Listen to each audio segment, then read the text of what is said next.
बे समाव दंफैयो आङो बरपेटा जिल्लानि पहरायाव।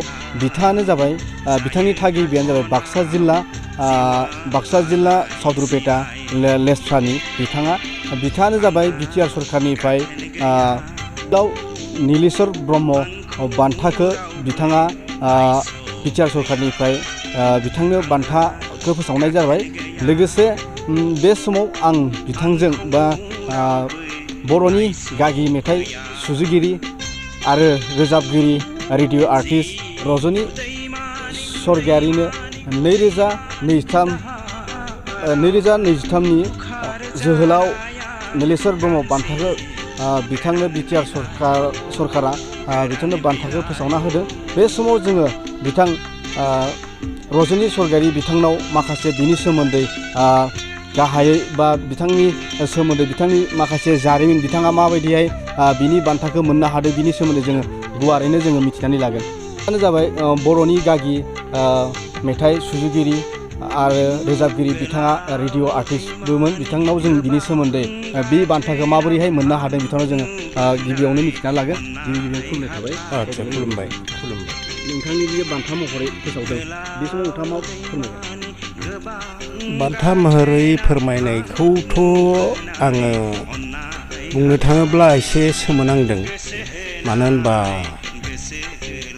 आंनि साय गोबां हयथ' मोननो हानाय मानसि दंमोन आं बिब्दि सानदों। थेवब्लाबो आंनो होदो नालाय आं गोजोनग्लायनाय मोनबाय। आंनि बे बान्था मोननायखौ आङो बेखौनो सानदोंदि बिटिआर गभर्नमेन्टआ आंनि सिगांनिफ्राय मावबोनाय जा हारिमुवारि खामानि बेफोरखौ नोजोर बोगासिनो दङ आरो बे नोजोर बोनायनि फिथाइ बादियैनो बोधय आंनो बे बान्थाखौ सायख'दों होननानै आं सानो। नोंथांनि थागिबि जायगाया मा जायगामोन ओरैनो? आंनि थागिबि जायगायाथ' बिटिसिनि दानि बिटिआरनि लेसेरा होननाय गामियाव बे रामसातारि भिसिडिसिनि आन्दाराव मोनसे इनायनो मुंदांखा आरो शिक्षित गामि बियो। बेयाव डक्टरनिफ्राय एसिएसनिफ्राय गासै अफिसारफोरानो आसाम गभर्नमेन्टनि दंजोबोमोन। आरो मोनसे समाव आङो बै जायगाखौ आंनि साख्रिनि थाखै आङो सरुपेटा हाइ स्कुलाव मावोमोन नालाय उनावहाय हेडमास्टार जाना जेन'बा आङो आजिरा मोनबाय। दा बे जायगायावनो आङो गोबांसे जोंनि बिग्रायनाय समाव जोंनि गेजेरावनो बेले बेजे जानायनि गामियाव थाफैनो लादों आरोखि। दिनैहालागै बेयाव दंब्लाबो आङो बिटिआराव आंहा हा हु दं, न' बां दं आरो बेयाव थांलाय फैलाय आं जागासिनो थायो। माइ दैबो बिनिफ्रायनो लाबोनानै आङो जाफैगासिनो थायो। गतिके अधिकारा आंहा बिटिआरावसो दङ आरोखि। बान्थाखौ ओरैनो मब्ला होगोन होननानै नोंथाङा मिथियो? बान्थाखौ आङो लाइजाम बादियै गाबोन अर्थात 26 मार्चआव भेरगाव स्टेडियामाव होगोन होननानै आङो मिथिना मोन्दों आरोखि। आंनो लाइजाम हरदों। एसिएस अफिसार साम हाजरिका एसिएस अफिसारा बे बड'लेण्ड टेरिटरियेलनि सेक्रेटारि बे सेक्रेटारिया आंनो लाइजाम हरदों। बै मथे आङो लाइजामखौ मोननानै गाबोन थांनो थाखाय आङो थियारि जानानै दं आरोखि। नोंथाङादि गोबाव बोसोरनिफ्राय नोंथाङा बर'नि सासे मेथाइ सुजुगिरि आरो लिरगिरिबोमोन नोंथाङा। बे समाव नोंथाङा मा फोरमायनो सानदों बर' हारिनि गेजेराव? आङो गोदान मेथाइनि लिरगिरि होननानै मिथिजायो आरो खनगिरि होननानै मिथिजायो। खिन्थु गोदान मेथाइनि लिरगिरि आरो खनगिरि होननानै मिथिजाब्लाबो मोनसे समाव मोननै दिगखै दावखोलांनाय बादि जादों। बेनो जाहैबाय मा केबल मोजां मोननानै खननायाल'थ' आरो गोदान मेथाइ जानो हाया।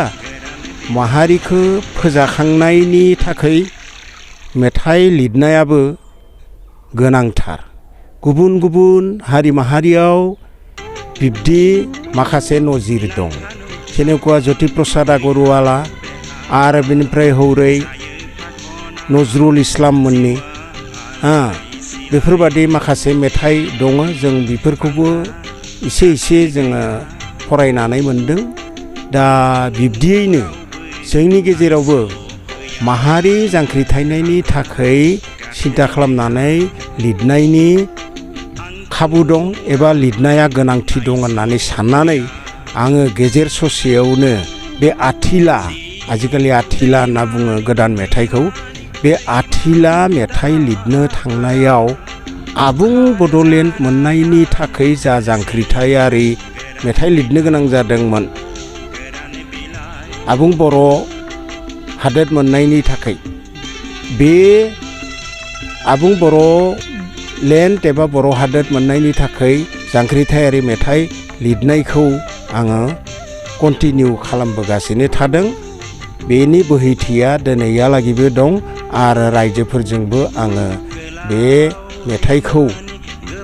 मेथाइफोरखौ आङो गनायथि मोनदों होननानै आं आसा थियो आरो जायनि थाखाय आं हयथ' दिनै बे बान्थाखौ मोननायनि मोनसे खाबु मोननाय बादि मोनदों आरोखि नोंथाङा ओरैनो दोंबेसेसो मेथाइ रोजाबखो मेथाइआथ' आङो 100नि बारा मेथाइ सुजुबाय खननायाबो आङो 60निबो बारा मेथाइ खनबाय बेनि मादाव असमिया मेथाइबो दङ असमिया मेथाइबो आं रेकर्डिं खालामदों पलरब सेननि मेथाइबो आं रेकर्डिं खालामदों 2004-05 मायथाइयावनो आङो रेकर्डिं खालामजोबदों खिन्थु बाथ्राया जाहैबाय मा जोंनि गेजेराव बेफोरबादि बास्तबबादि मेथाइनि सरसाया बांद्राय जानायखौ नुनो मोना नालाय जोङो निजिथ' बुंना लानो हालिया बे कारणे एसे जग्रबना थानाय बादि जादों आरोखि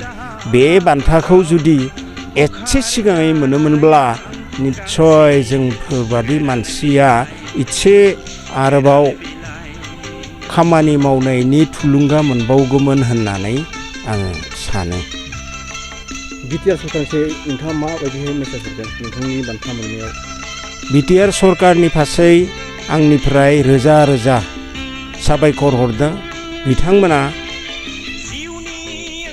आं मोनदांनाय बादियै दा आंखौ सायख'नाय बादियै जाबादि बिथांमोना नोजोर बोनानै खामानि मावदों बेफोरबादि जुदि नोजोर बोनानै खामानि मावोब्ला बिटिआर सरकारा इयुनाव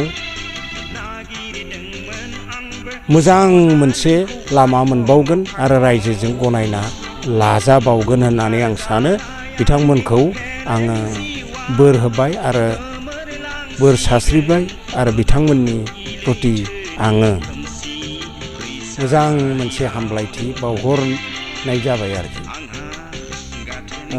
नंगौ बिथाङा माखासे गुवारै गावनि जारिमिनखौ बिथाङा बेखेवना होबाय लोगोसे बिथांनो गाबोन जोहोलाव नीलेश्वर ब्रह्म बान्थाखौ बिथांनो गाबोन गथायगोन होननानै बिथाङा फोरमायना होबाय लोगोसे गावनि माखासे गावनि मेथाइ सुजुनाय बा रोजाबनाय माखासे बेफोरखौबो गुवारै बेखेवना होबाय बे समाव दंफैयो आङो बरपेटा रडनिफ्राय अनजय बसुमतारीनि खौरां बाइक सालायनो मोजां मोनग्राफोरनि थाखाय गोजोनथाव खौरां